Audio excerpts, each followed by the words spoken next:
Olá, bem-vindos a mais um Profiler e hoje trago-vos uma convidada que, embora tivesse um gosto inato pelos números, a verdade é que optou inicialmente na sua vida pelo jornalismo. Os números não ficaram escondidos e o jornalismo tornou-se efetivamente no jornalismo económico. Estamos a falar de uma pessoa que, entretanto, já escreveu e lançou pelo menos 4 livros, para ver se eu não estou enganada, já fundou 3 empresas e entre palestras, workshops, aulas, é de facto uma pessoa com uma agenda bastante preenchida, mas que hoje fez de facto aquilo que quis de vir conversar connosco e já saberão certamente que a minha convidada de hoje é a Bárbara Barroso. Olá Bárbara, bem-vinda. Olá Silvia, obrigada pelo convite. Não, obrigada eu e eu sei que é uma agenda super preenchida. Andou difícil de chegarmos aqui, não é? Mas conseguimos.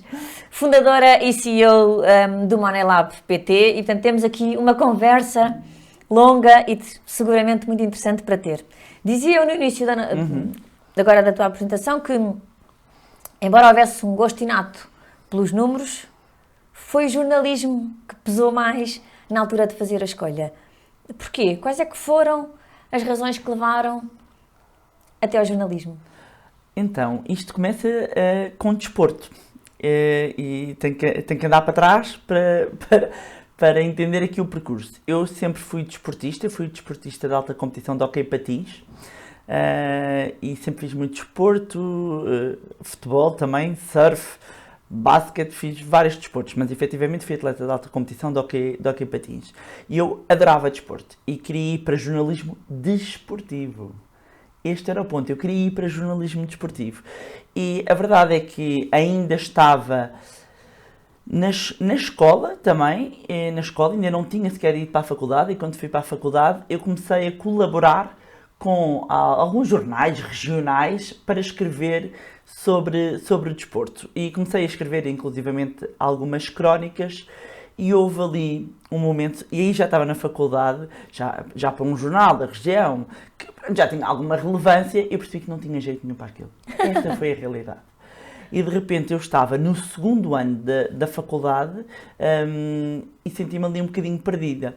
Mas quando, e só fazendo um parênteses atrás, quando se faz aqueles testes psicotécnicos do 9º para o 10º ano, o que dava de caras era para Economia e Gestão. Era o que dava de caras. E eu tinha realmente um gosto inato pelos números. Mas a verdade é que eu queria ir para jornalismo desportivo. Se era jornalismo desportivo, eu ia fazer o percurso para isso. Então, quando cheguei à faculdade e já tinha este primeiro contacto, percebi que não tinha jeito, não caiu-me tudo. Caiu-me tudo. Então, repara, eu planei a minha vida, eu vou contra entre aspas, não é? Mas contra os testes que me diziam, a única coisa que estávamos de acordo é que eu artes não era. Estávamos completamente de acordo. E de repente, o que é que eu faço? O que é que eu faço? Houve ali, foi no segundo ano, portanto, sou pré-Bolonha, portanto, não eram os 3 anos, eram os 4 e 5. E eu, agora, para onde é que eu vou? Para onde é que eu vou? E a verdade é que nessa altura eu estava num dilema. Comecei a pensar os números. Será que eu vou para os números? E andei a ver contabilidade, andei a ver uma data de cursos para fazer este shift. E o drama era, acabo este curso e faço o outro? Ou paro aqui e volto para trás? Então, deixei-me andar mais um ano e no 3º ano eu tenho uma cadeira, portanto eu tiro jornalismo, tiro comunicação social, eu tenho uma cadeira de jornalismo económico, com uma professora que é a Helena Garrido. E há um dia que ela pergunta, nunca mais me vou esquecer, o que era recessão. Escusado será dizer, não é? A maioria vinha tudo de letras, recessão, portanto toda a gente se encolheu na sala e eu levantei o braço, muito contente, porque eu gostava imenso das aulas.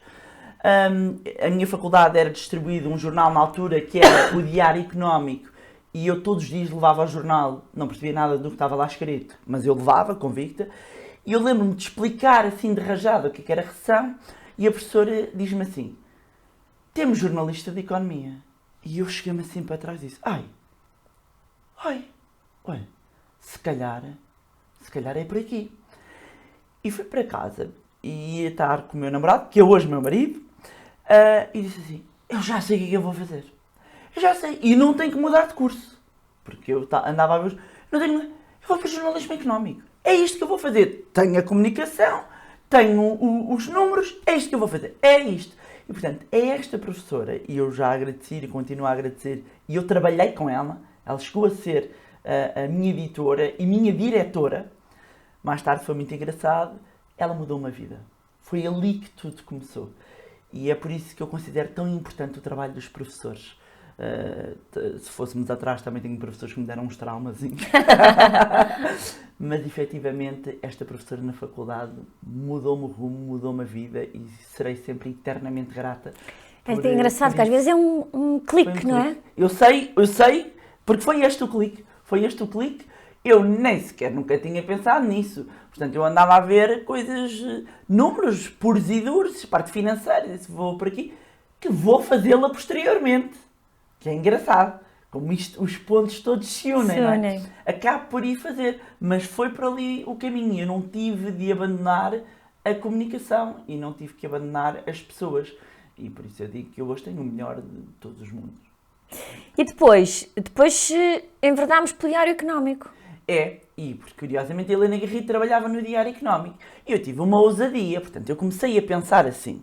O meu pensamento, as notas saíam ali por volta de julho e agosto, as que faltavam, eu lembro perfeitamente. E os meus colegas queriam todos ir de férias.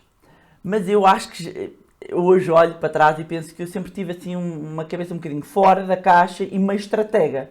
Não é? Talvez o desporto, não é? E eu era capitã de equipa, o desporto ensina-nos muitas coisas.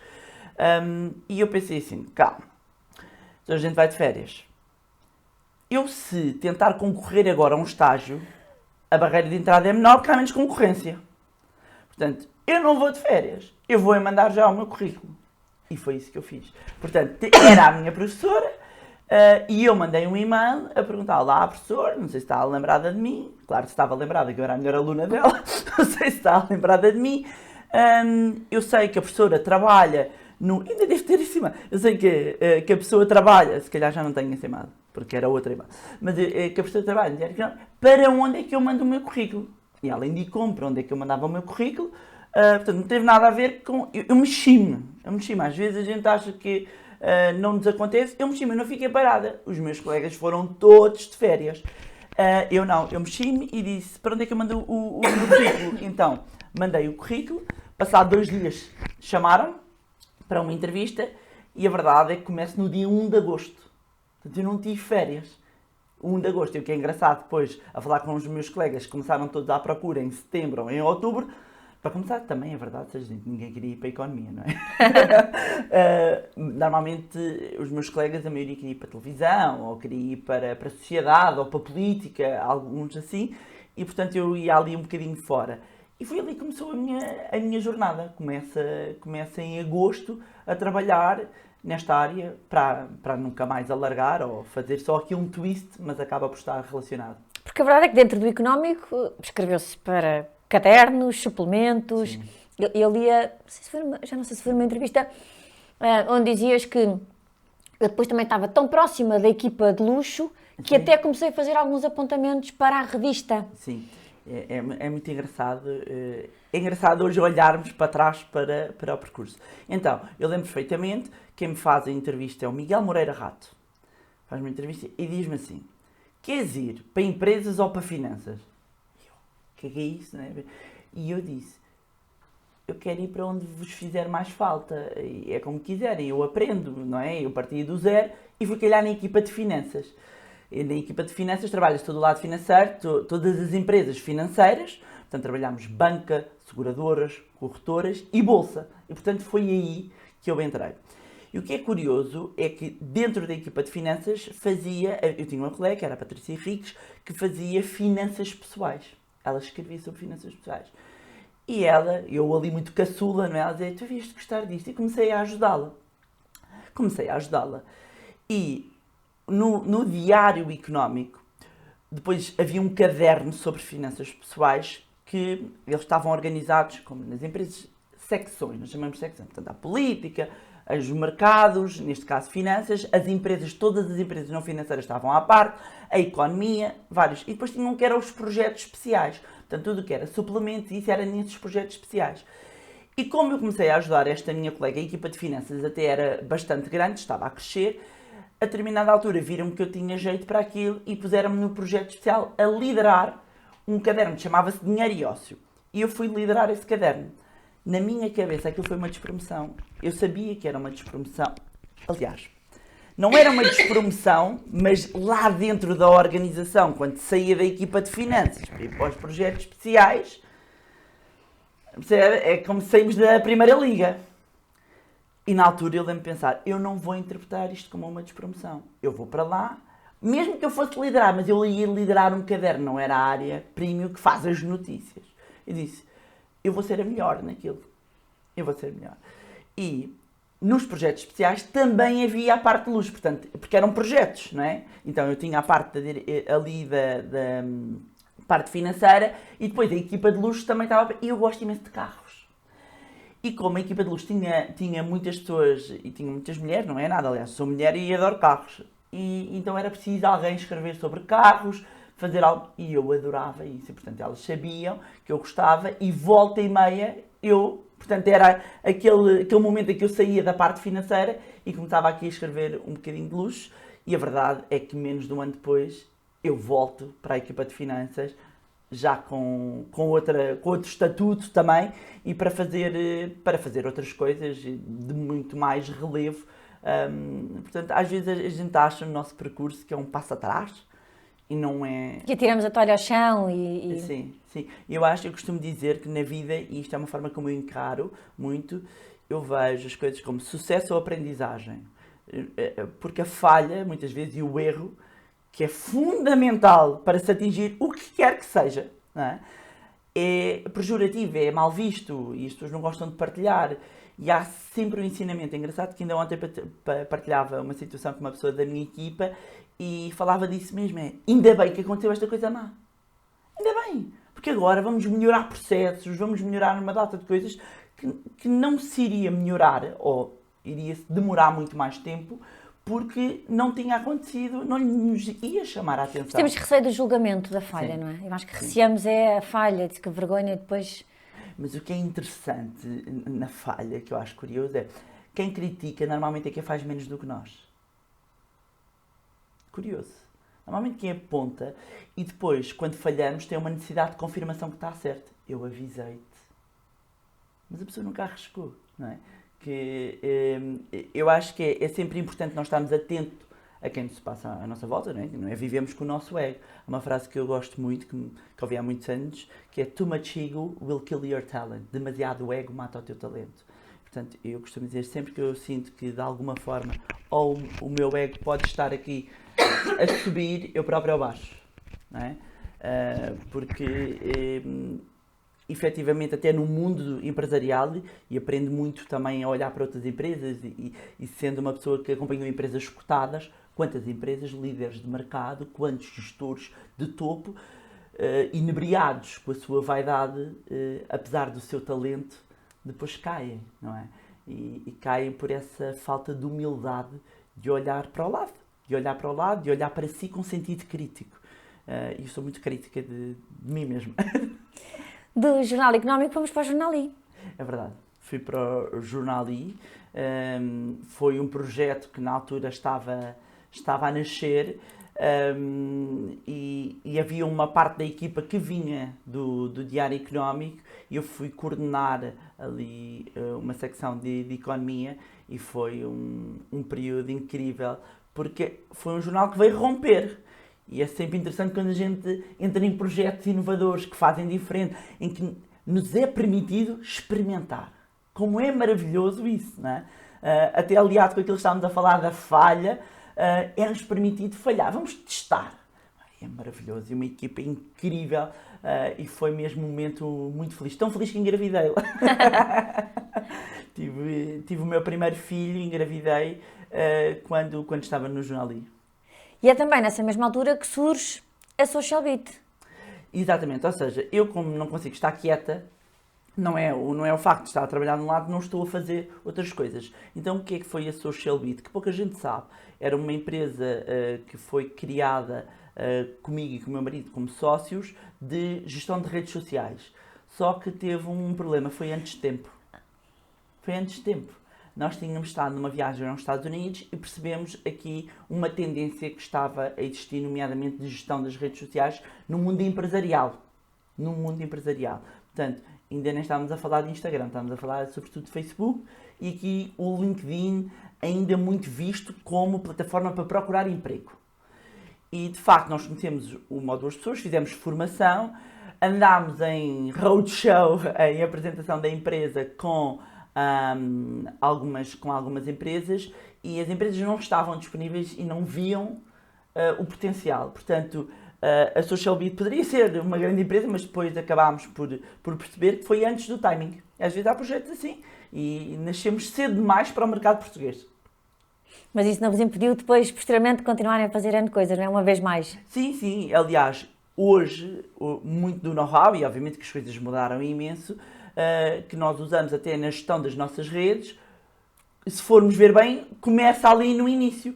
Claro que, mesmo em termos estratégicos, o que se fazia há 10, 15 anos não tem nada a ver com aquilo que se faz hoje. Aliás, todo este mundo de comunicação digital é extremamente rápido. A pessoa tem que estar sempre a par de todas as novidades e dos algoritmos todos para conseguir entregar a mensagem que ela chegue cada vez mais a mais pessoas e potencialize a comunicação, e neste caso da nossa comunicação na área financeira. Mas, efetivamente, aquele know-how e aquela experiência foi extremamente importante para os negócios futuros e para uma área que hoje nós próprios utilizamos. Exatamente. A verdade é que entre o Diário Económico, o Jornal I, o Dinheiro Vivo, o Diário Notícias, o Jornal de Notícias, portanto, que foram, de facto, vários meios onde vieste por colaborar, tem estado sempre presente o jornalismo económico, estava decidido. Portanto, o jornalismo desportivo acabou mesmo por perder o terreno e aqui já não havia dúvidas nenhumas para onde é que era o caminho. Não. Aliás, assim que eu comecei, 3 meses depois, eu já sabia que era ali. Que era nos números. Se formos ver bem, até os testes psicotécnicos estavam certos. Portanto, fui só fazer um match. Só que às vezes em miúdos somos um bocado teimosos, não é? Eu acho que as pessoas devem seguir aquilo que sentem. E eu não senti ir naquela fase, para a parte nem de gestão, de economia, não queria naquela fase. Eu tinha uma ideia, e às vezes que eu acho nas carreiras e nas profissões, e sobretudo quando somos jovens, nós temos ideias. Não é? Acabamos por estar influenciados por pessoas que estão próximas de nós, dos nossos pais, dos amigos dos nossos pais, não é? E vamos modelando e a dizer, eu gostava de ser como aquela pessoa. E são as profissões que nos estão próximas. Se calhar muitos jovens, e se calhar os meus filhos, vão ter profissões que ainda nem sequer existem. Pensarmos nisso, não é? Podem vir a ter profissões, portanto, eu tenho um filho com 12 anos, tenho outro com 9, vão ter profissões que não existem ainda, não é? E a verdade é que este caminho era o que eu achava, mas nós achamos muita coisa, e essa é a maravilha da vida, é essa imprevisibilidade. Eu adoro a imprevisibilidade da vida. Sou muito espontânea, no sentido de gosto de organização, gosto de planear, mas os rasgos que existem, agora vou para ali, é maravilhoso, é uma coisa que eu gosto. Liga com o experimentar, que estávamos a falar há bocadinho, não é? Sim, eu gosto imenso de experimentar, eu gosto de fazer acontecer e fazer coisas novas. E coisas fora da curva, quando ninguém dá à espera, vou para ali. E eu acho que é uma forma até, apesar de que eu sou 200% felizes a fazer o que eu faço. Eu amo profundamente, eu pegando aqui no Ikigai japonês, eu encontrei o meu Ikigai, o meu propósito de vida, eu estou 100% certa disto. Mas não significa, e nós somos seres, não é, olhando a 360 com várias valências, que eu gosto de outras coisas. Continuo a gostar de desporto, continuo a gostar dos carros também. E, portanto, há muitas outras coisas que as pessoas não fazem a mais pálida ideia que eu gosto de fazer. E, de facto, o jornalismo desportivo ficou lá. Gosto de desporto, sim, mas aquilo não é a minha praia. Há quem tenha uma pena maravilhosa para aquela área, que é preciso engenho e arte para escrever sobre desporto. E eu vou lendo algumas das peças que vou acompanhando. E é engraçado porque ainda a semana passada comentava até com o meu marido a dizer, realmente eu não fazia isto. Há pessoas estão talhadas para isto. Eu não era aqui. Podia ser ótima no Breaking News e fiz imensas histórias. Nem era história, a dar notícias. Eu sou da Hard News, a que faz a capa do jornal. E as crises, dei muitas notícias em primeira mão das crises financeiras pelas quais passámos, mas eu sou, na parte do jornalismo e da informação, essa pessoa. Na parte financeira, no desporto, é melhor, é melhor serem outros a escrever. E em 2014 torna-se uma realidade o Laboratório de Literacia Financeira, o Money Lab. Como é que se dá o ponto de partida para este projeto? Então, basicamente, eu já, por essa altura, era convidada para dar palestras, mas era em nome pessoal. Era convidada para dar palestras, era convidada para fazer colóquios, workshops. Eu já fazia a título individual. E eu sentia que eu tenho que agregar numa marca. Não faz sentido isto ser ad hoc. E já andava a pensar em estruturar, não é? Em organizar, porque já ia tendo projetos à parte, mesmo do jornalismo, e até com muitos jovens, com muitas crianças. Eu disse, eu vou criar uma marca, e surgiu um laboratório onde vamos juntar estes projetos. E o Money Lab nasce como um agregador destes projetos, ou seja, apesar da carreira já ter em simultâneo com o jornalismo económico, já tinha esta parte das finanças pessoais, aliás, é aí que começa, a verdade é que foi a necessidade de vou agregar, vou juntar isto tudo e vai ficar debaixo da marca Money Lab, e é assim que começa. Como é que foi, de raiz, criar essa equipa, criar uma estrutura? Porque é montar uma empresa de zero, não é? Sim. No início tinha uma estrutura em que era eu e depois convidava alguns colegas, então, da altura, ou seja, não tinha uma estrutura fixa. Era o projeto e convidava para escrever um texto, para me apoiar em algum projeto. O que é que eu comecei a fazer muito no início? Ou eram os workshops, e ia sozinha, não é? E dava as palestras sozinha. Depois comecei a produzir conteúdos para outras entidades também. E tinha a ajuda de alguns colegas. E também tinha uns projetos com jovens e com crianças. E fiz coisas muito giras, e fiz projetos muito giros. Então começou ainda como um projeto. Eu no início nem sequer tenho ainda a noção de empresa, confesso. É um projeto, não é? Talvez porque é o tal part-time, é aquela coisa que nós fazemos quando chegamos a casa, não é? Quer dizer, agora já despachei o trabalho, agora vou dedicar ao meu hobby, quase, não é? E como muitos hobbies, eles começam a crescer, não é? E um dia levam-nos à bifurcação de continuo aqui ou vou para ali. E acabou por acontecer isso. Foi fácil essa decisão? Facílimo. Facílimo.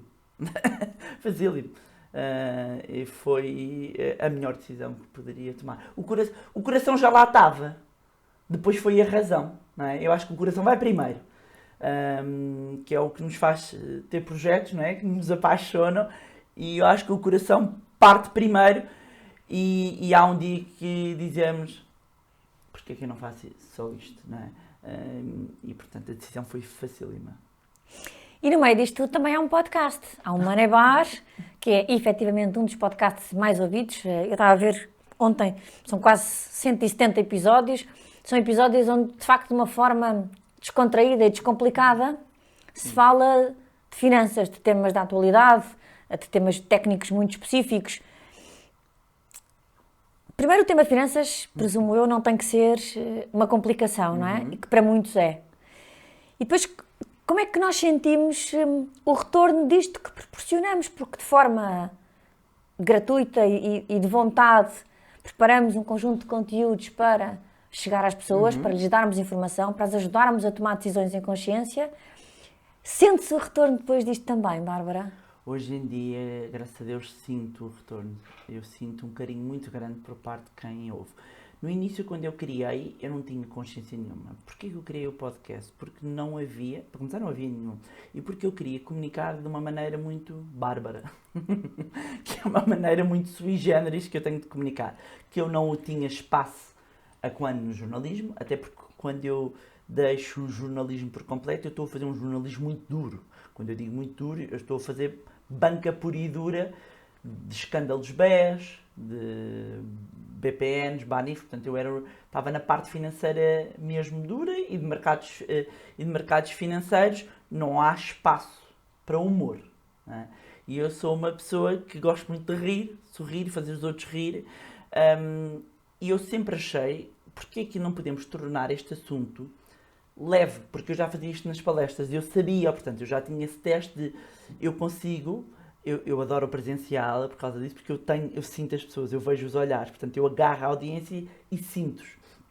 E porquê é que não se falava de uma forma descontraída? E curiosamente eu já tinha tido apresentado uns projetos em alguns meios e na altura não acreditaram. Não, as pessoas não querem ouvir sobre isso, quer dizer, as pessoas querem umas coisas leves, já estão muito preocupadas com a sua vida. E eu sou daquelas pessoas que eu vou fazer. Não é que eu vou fazer e vou fazer, nem que seja sozinha e percorrendo esse caminho. Mas eu sabia convictamente que havia espaço. E havia aqui um momento em que muita gente falava do YouTube, tem que ser para os vídeos, porque os vídeos.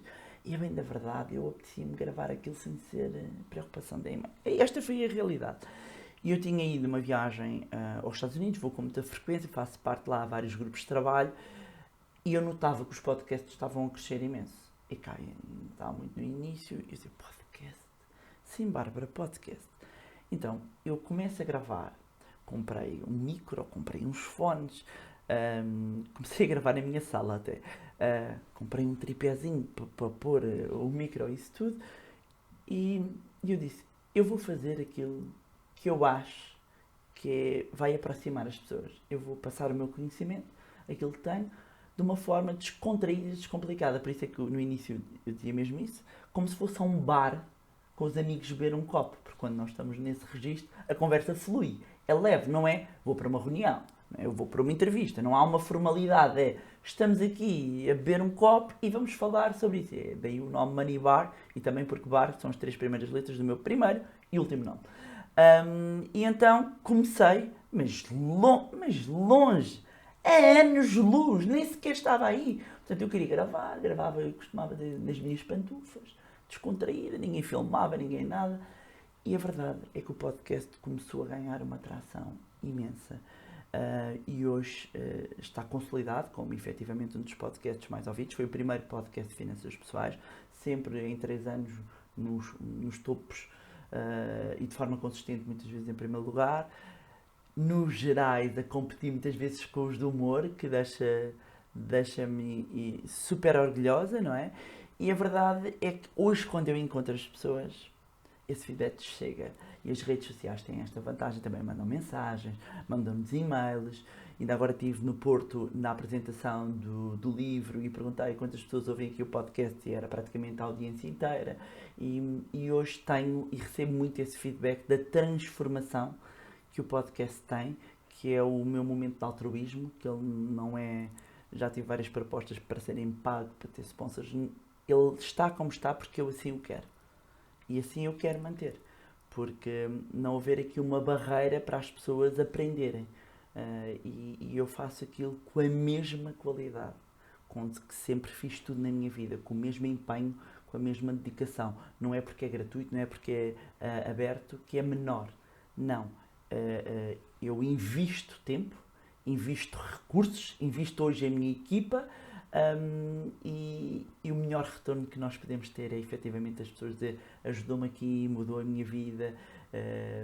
São várias histórias, 95% das histórias eu não partilho e eu todos os dias recebo mensagens. Acredito que sim. Como é que tem vindo a evoluir a nossa literacia financeira? Péssima.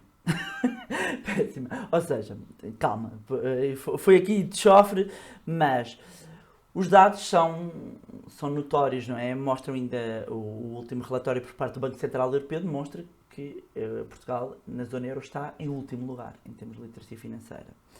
Quando eu analiso já para dentro de quem está no terreno, houve um caminho feito por parte das instituições. Há uma data de coisas que as pessoas não têm noção de que houve de melhorias na própria banca, em termos de comunicação. Houve regras introduzidas nos bancos, nas seguradoras, nas sociedades gestoras, há um conjunto de regulamentação que até melhorou, mas em termos práticos, porque a comunicação é tornar comum uma mensagem. Há um emissor e há um receptor.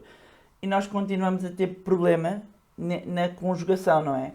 Por muito que de parte até das instituições possa haver uma melhoria, ela ainda não chega às pessoas.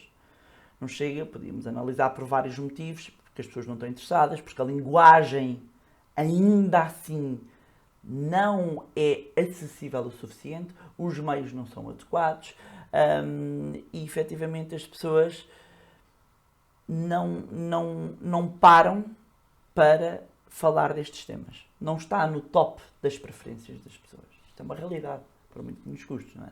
Ou seja, os números demonstram não só, por um lado, um desinvestimento que existe por parte da educação, até apesar de na disciplina de cidadania, supostamente, a literacia financeira ser incluída, mas é um mini capítulo e depois está ao sabor um bocadinho de cada escola. A verdade é que, como é que nós, que vamos ter que lidar com dinheiro na nossa vida, como é que nós, na idade adulta, começamos a trabalhar, temos que entregar um IRS e nunca ninguém nos explicou como é que se entrega um IRS.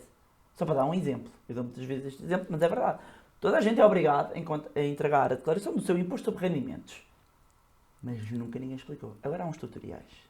Demoraram a autoridade a tributária e agora tem uns tutoriais. Mas nunca ninguém explicou como é que é preciso, quando se inicia no mercado de trabalho, abrir uma conta. Nunca ninguém explicou a um jovem como é que faz. Vai ter a sua primeira casa, quer recorrer a financiamento, não entende nada da linguagem. Portanto, nós todos vamos precisar do dinheiro e ninguém nos ensina a lidar com o dinheiro e toda esta linguagem. Isto depois vai se revelar nos números que o Banco Central Europeu e outros estudos demonstram que a literacia financeira efetivamente é baixa, continua a ser baixa e que há um longo caminho para fazer.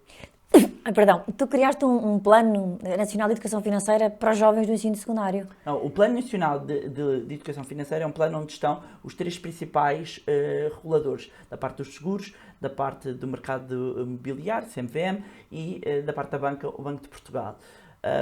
O que acontece, e há um Plano Nacional de Literacia Financeira, e nós até no Manilab fomos responsáveis pela formação de várias entidades que até estão dentro desse plano. O que eu, a determinada altura, até foi uma conversa com um banqueiro. Eu tinha um projeto para crianças que estava registado e que demorou só 10 anos a ver a luz do dia. Só 10 anos a ver a luz do dia. E eu estive em várias reuniões, até com alguns governos no parte do Ministério da Educação, durante vários anos, para tentar mostrar a importância de termos literacia financeira e educação financeira nas escolas. Só que, infelizmente, em Portugal, e em vários países, mas em Portugal, os planos em áreas estruturais, sejam elas de saúde, sejam elas de educação, mudam conforme os governos. Portanto, mudam de 4 em 4 anos. Em vez de serem estruturais e de serem, como em muitos países, e vamos aos países nórdicos, que os planos são pensados a 30 anos, independentemente do governo. Porque se estamos a falar dos pontos básicos, neste caso, como é a educação, não faz sentido isto a cada 4, ou 2, ou 3, ou o que for, mudar. Portanto, até estava a haver um bom progresso, mudou o governo. E, Silvia, a pessoa fica muito cansada, 2, 3 anos em reuniões, e eu tive ali uma fase um bocado frustrada. E o projeto foi para a gaveta. Foi para a gaveta porque eu tentei, por parte do Ministério da Educação, isto já tem uns bons anos, depois não consegui, tentei ir para os privados. Ainda tive umas reuniões, porque havia uma entidade responsável pelos estabelecimentos de ensino privado, andámos ali numa reunião, mas a bem da verdade chegou uma altura em que eu me cansei. Cansei e arrumei e o projeto foi para a gaveta.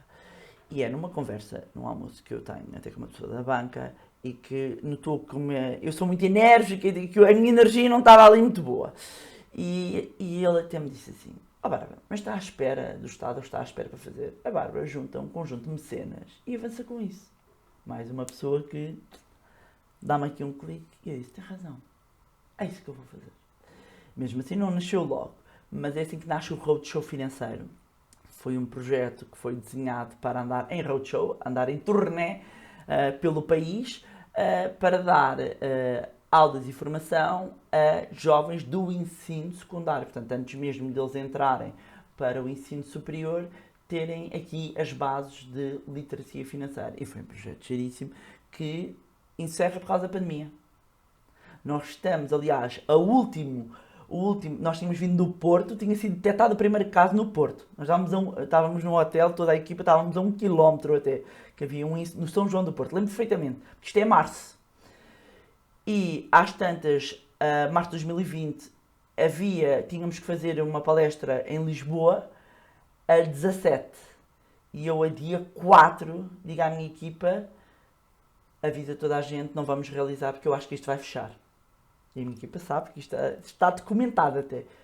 Vai fechar. E eu disse, isto está a ser muito estranho, eu acho que não vai haver, eu não vou arriscar. São crianças, são jovens, eu assumo a responsabilidade perante todos os mecenas, eu assumo a responsabilidade perante a escola, são menores, eu não vou arriscar. Depois há um caso em Lisboa, e eu já tinha decidido, portanto já tínhamos incitado, e dia 12, 13, 14, por aí, Foi mais ou menos por aí. nós vimos todos para casa e, portanto, o projeto ficou depois em suspenso, mas adorei fazer esse contacto com os jovens.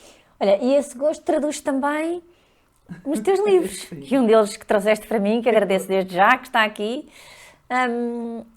é outra forma, aliamos vários gostos num só, a escrita, a leitura, que conversávamos em off, as finanças, agregamos tudo Sim. num produto final. Sim, este o Ponha o Seu Dinheiro a Trabalhar para Si é o meu quarto livro, mas eu costumo dizer que é o primeiro. Porque este é o livro que eu escrevi porque escrevi o que queria. Porque não é que nos outros livros eu não tenha escrito o que quisesse, mas houve sempre uma recomendação. Eu nem estava a pensar em escrever livros quando me vieram desafiar para o primeiro e estávamos noutra crise. E quando depois mais tarde teve em outro... Aliás, eu tenho escrito os livros nas crises, agora que penso, não é ali muito, muito perto. Mas desta vez, quando eu recebi o contacto para escrever este livro, logo com a editora, e que eu muito agradeço à Sofia da Planeta, eu disse, atenção, que eu tenho uma metodologia que eu tenho vindo a aperfeiçoar ao longo de muitos anos, eu dou aulas, eu sei o que eu gostava de transmitir.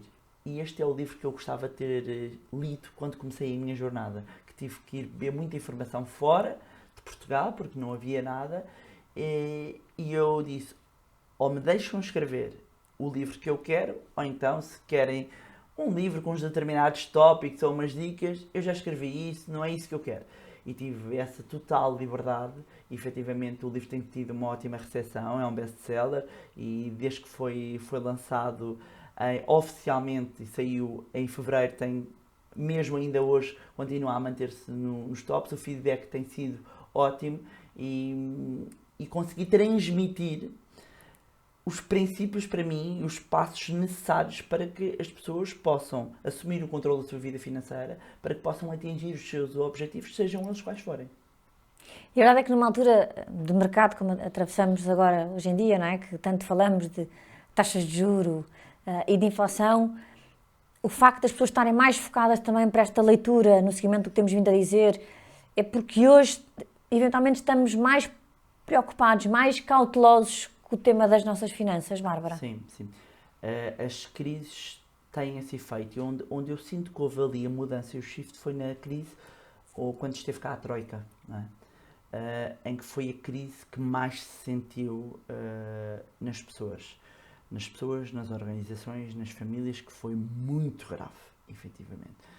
E diz o ditado que a necessidade aguça o engenho, e as pessoas foram forçadas a entender, foram forçadas a encontrar soluções e passaram a estar mais despertas para alguns temas que não estavam muito devido a essa situação. E agora voltamos a ter um momento de desafio, um momento em que temos aqui os preços de bens e serviços a aumentarem, temos o aumento das taxas de juros, que significa prestações das casas mais caras para os mesmos salários, e as famílias voltam, ainda por cima isto a sair de uma pandemia, portanto isto tem um duplo efeito aqui, em termos psicológicos e em termos de carteira, em termos mesmo monetários, isto tem um grande impacto nas famílias e leva a que as famílias também procurem ajuda e soluções de o que é que eu posso fazer. E é natural que fiquem mais despertas também para estes temas. Agora, isso não significa que alterem comportamentos, são duas coisas diferentes, não é? Porque é mais difícil depois essa alteração, não é? A alteração de comportamento. Quando eu estou num momento de aflição, obviamente que eu vou fazer tudo. A consistência, fazer uma manutenção de gestão, neste caso da parte financeira, ao longo do tempo, é mais difícil porque implica uma alteração de comportamento. Não é eu vou fazer porque tenho que fazer porque o momento assim o exige.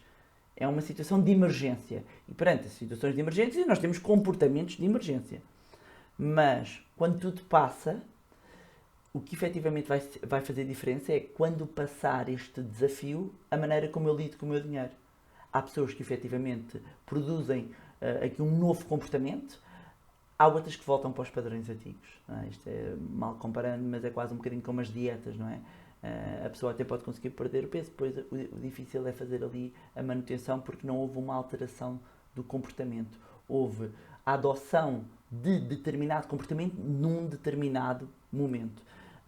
Mas eu espero que devagarinho nós vamos conseguindo perpetuar estas alterações de comportamento, que as pessoas sejam mais conscientes, porque o objetivo nunca é que as pessoas virem diretores financeiros, analistas, não é isso que se pretende, mas é capacitá-las com ferramentas, com conhecimentos, é dotá-las de meios para tomarem melhores decisões sobre a sua vida financeira, retirar uma carga negativa que muitas vezes existe em relação ao dinheiro, perceber que ele é um facilitador, perceber que é uma ferramenta e que a nossa felicidade não está dependente do dinheiro, até porque as melhores coisas da vida não têm preço.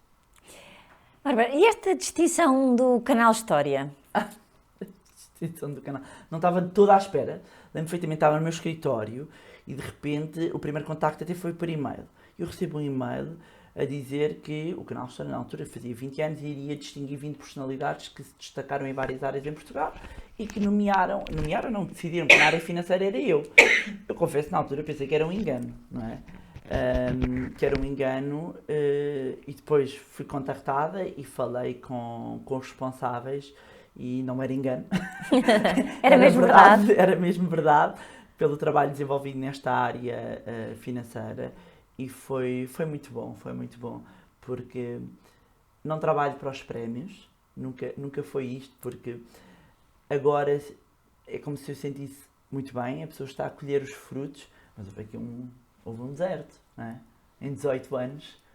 Realmente, depois esse não é visível, não é? Não é. Não são 18, mesmo que uma parte mais visível, cada vez mais gente que vamos atingindo, seja nos últimos 3, 4 anos, são 18 quase, não é? Portanto, há aqui uma grande jornada. Houve aqui vários momentos em que o gatilho é eu amar profundamente o que eu faço.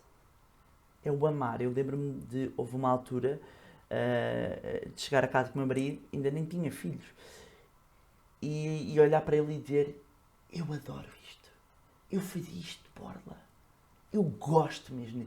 Eu lembro-me de dizer: sabes, quando eu estou ali a dar formação, eu sou plena, eu sou inteira. E eu lembro-me quando verbalizei isto, foi uma confirmação daquilo que eu já sabia, que é isto, eu acho que é um privilégio enorme. Eu poder ter descoberto isso, porque às vezes eu acho que existe uma carga muito grande, hoje em dia, em algumas áreas, de descobrirmos o propósito. Eu às vezes falo com pessoas que se sentem um bocado uma frustração, não é? Eu não descobri o meu propósito, o que é que estou aqui a fazer, e deixar também aqui uma mensagem para relaxar em relação a isso, não é? Porque às vezes nós temos esta necessidade, e hoje em dia com as redes sociais, muito mais visível, de comparação com o outro. Portanto, se alguém está super realizado, eu tenho um problema. Porque eu não sei, eu nem gosto de estar no trabalho onde eu estou, eu nem gosto de mim. E agora o que é que eu faço? E eu tive um momento em que eu estive completamente perdida. E até já tinha esta experiência desta área muito no início. Não há um prazo para nós descobrirmos. Não tem que ser aos 20, aos 30, aos 40, aos 50, aos 60, aos 70. Não tem que ser. Usufruir, acima de tudo, da jornada, eu acho que é o importante. Agora, há uma coisa que eu acho que me ajudou efetivamente, e já que estamos aqui com alguém da parte ligada às pessoas, e o teu podcast também transmite isto, que é experimentar várias coisas. Aí é a ousadia. Que era aí que eu ia. Se eventualmente não era na diversificação da quantidade de coisas que tu foste fazendo de forma inicialmente até solta e que depois foste com o tempo agregando, Sim. se não é também nessa diversificação que vem esse boost, essa motivação adicional para depois tudo aquilo que fazemos. Sim, claramente. E às vezes até falar com jovens, e com pessoas, porque temos nas nossas formações no Money Lab, temos médicos, temos engenheiros, temos arquitetos, ou seja, temos pessoas, muitas que estão em profissões e em cargos de muita importância e as pessoas não estão realizadas, por diversos motivos. E às vezes perguntam como é que eu faço aqui um career shift. E eu digo, bem, há pessoas especializadas nesta área das mudanças de carreira, não é para mim. Agora, da minha experiência, o que eu posso dizer é, eu experimentei imensas coisas. imensas coisas. E algumas, as pessoas não fazem ideia. E algumas dizem, agora é isto que eu vou fazer. De áreas completamente, tanto que eu até terei uma formação em várias, na área de Luxury Brand Management, e que foi super interessante. E houve uma altura que eu disse, agora na área de luz. Portanto, eu tive imensos momentos que eu dizia, agora é por aqui. E não era. Mas quando fiz-lo com empenho. Depois percebi, não é por aqui. Não é por aqui. Mas o experimentar, ficar à espera que caia, não é? Tipo, Espírito Santo divino, eu não acredito muito nisso, não é? Portanto, eu acho que temos que nos colocar numa posição em que nos permita abrir novos caminhos. E, portanto, experimentar novas coisas, conhecer novas pessoas. Às vezes, talentos. Eu adoro pessoas que têm aquelas mudanças de vida completamente fora. Que é tipo, sei lá, era médico e agora sou padeiro. Uma coisa completamente assim fora. Porque é engraçado que eu no outro dia estava a falar com uma amiga que até é da área financeira, e ela dizia que gostava imenso de ter um salão. E eu, a sério, nunca me lembrei. E disse, mas porquê que não se arranja e que se começa... Porque está ali um sonho. Também porque Não muitas é? vezes, eu acredito que nós muitas vezes pensamos eu para fazer isto tenho que deixar de fazer isto, e não tem que Não ser tem. assim. Não tem. A maior parte das vezes, não complementa. é? Complementa-se. Ali, eu comecei assim, portanto comecei a fazer as duas coisas ao mesmo tempo. E é isto, uma autossabotagem muito por causa da falha. Isso não corre bem. E depois como é que são os meus filhos? Depois como é que é isto? Depois não corre bem. A pessoa ainda nem arrancou, já matou aquilo tudo. Até pode ser o seu sonho. Vai ser um erro. E depois tem medo das vozes, não é? Porque quem arrisca e depois se corre mal diz, eu avisei-te. É tal coisa do avisei-te, não é? Eu acho que a vida é demasiadamente curta para a gente não se ousar a fazer o que gostamos e ser felizes. Menos tentar. Nunca Ninguém, não é? Há um livro muito interessante de uma senhora que escreveu sobre, não me estou a recordar agora do nome, que era enfermeira cuidados paliativos. E no leito da morte, ela escreveu, ou seja, relatou o que é que as pessoas se arrependiam. E uma coisa curiosa, ninguém se arrependia daquela reunião a mais, de não ter trabalhado mais. Arrependia-se de não ter passado tempo com a família, de não ter avançado com o projeto, de não ter viajado. E infelizmente só quando nós temos situações de dor muito grande é que a gente faz um get together, não é? E pensamos, bem, se calhar eu poderia ousar fazer para ali, mas podem dizer, mas há quem ganha um ordenado mínimo faz esses sonhos. É mais difícil, não é? Como é óbvio, é mais difícil. Mas tem casos, tem imensos casos, até de projetos sociais e de pessoas que começaram com projetos simples e hoje são empresárias em bairros sociais. Maravilhosos, e que eu recebo mensagens até hoje. Portanto, é focar na solução e não no problema, não é? Eu acho que isso, o meio é muito importante. Quando eu digo o meio é muito importante em tudo, não é? O meio, no sentido onde nós nascemos, pode nos condicionar. Por isso é que eu acredito muito na educação, porque a educação rompe a pobreza entre gerações. A educação, porque quem nasce num bairro difícil está um bocadinho condenado à partida. Está. É um facto. Estão estudos que demonstram em termos sociológicos, não é? Portanto, a quantidade de gerações que eu tenho que ter para romper a pobreza. E a educação é um acelerador. É por isso que é tão importante o investimento na educação, porque a educação é o que vai permitir de alguns que saiam de um bairro, que vai permitir que ele volte e transforme a sua comunidade, não é? Eu acho que isto é de uma extrema importância, daí que eu seja uma apaixonada pela educação, claro, aqui com a vertente da parte da educação financeira, mas que efetivamente é possível nós focarmos aqui, procurarmos este meio. Quando eu digo este meio condiciona, mas depois há outro meio que somos nós que fazemos, que é as pessoas estão ao pé de nós, quem nós nos deixamos influenciar, e este meio depende de nós. Eu sei que às vezes é difícil porque a condicionante vem daqueles que mais amamos. Isso é que é a dificuldade. Eu às vezes tenho alunos que perguntam, Bárbara, e quando é a nossa mãe? E quando é o nosso pai? Eu vou cortar relações com ele? Não vai cortar. Pode não contar tudo. Às vezes também não precisamos de contar tudo. Não é? Ou ter aquelas pessoas que estão próximas de nós e que têm um problema para cada solução, em vez do contrário. Não é? E eu costumo dizer que eu própria, acho que foi muito importante na minha carreira, eu blindar-me desta energia. Eu sempre me blindei disto. Portanto, as ervas daninhas, como eu fui tirando do caminho. Eu preciso de uma boa energia para mover. Eu acho que também promovo isso. Eu acho que as pessoas acabam por atrair o que semeiam, não é? E eu procuro semear isso. E ao longo destes anos todos, que falávamos há um bocadinho, que já são alguns, qual é que pode ter sido assim, a altura mais desafiante? Aquela que de facto deu mais trabalho a andar para a frente? Do ponto de vista pessoal ou profissional? Qualquer. O Bem, que fizer mais sentido? ok. Eu tive uma altura que tive um burnout. E esse foi um momento difícil. E foi muito importante uma pessoa. Foi o Sr. António Horta Osório. Porque ele teve um burnout e ele partilhou. E foi pouco tempo depois. E curiosamente foi numa reunião que eu tinha tido sobre paridade de género. Portanto, eu estava para dizer que eu estava em burnout e não sabia. Porque às vezes eu acho que o burnout não é uma depressão, é uma exaustão de trabalho. Portanto, eu estava perto do colapso sem saber.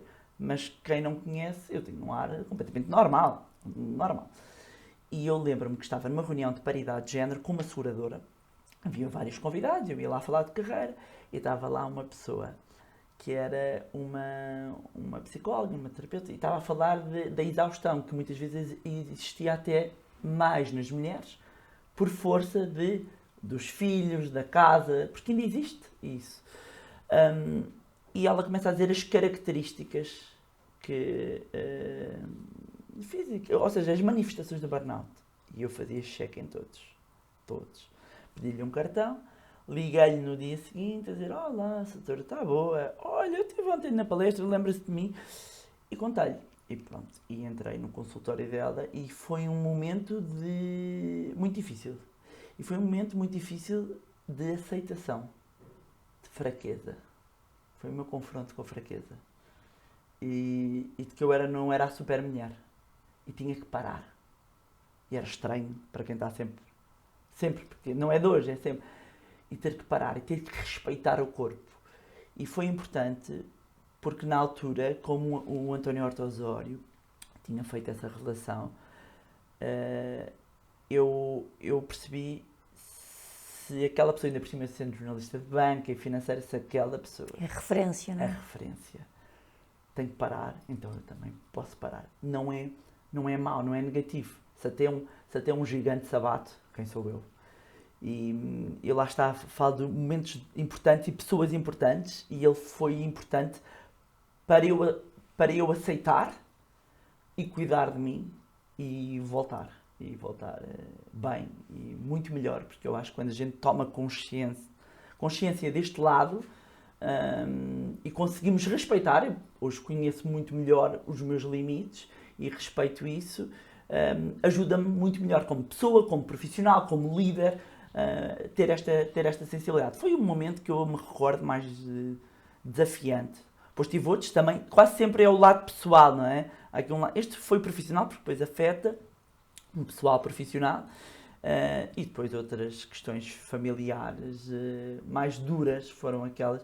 Porque o resto, lá está, como eu interpreto, como aprendizagem, não é? Tenho ali um momento em que isto aconteceu. Mas meia hora, eu não despendo mais de meia hora de energia ali. E passo à frente. E consigo ultrapassar.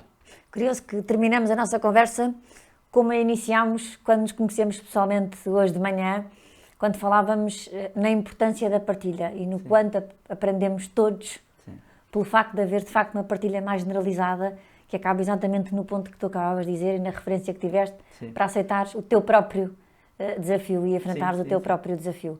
Bárbara, quero agradecer muito a disponibilidade uma vez mais, Obrigada. a partilha, a verdade, a genuinidade, a forma descontraída como nós podemos falar sobre um percurso efetivamente no mundo das finanças. Quanto a nós, fica mais um testemunho que talvez pareça difícil, mas não é todo impossível. Obrigada, até para a próxima semana.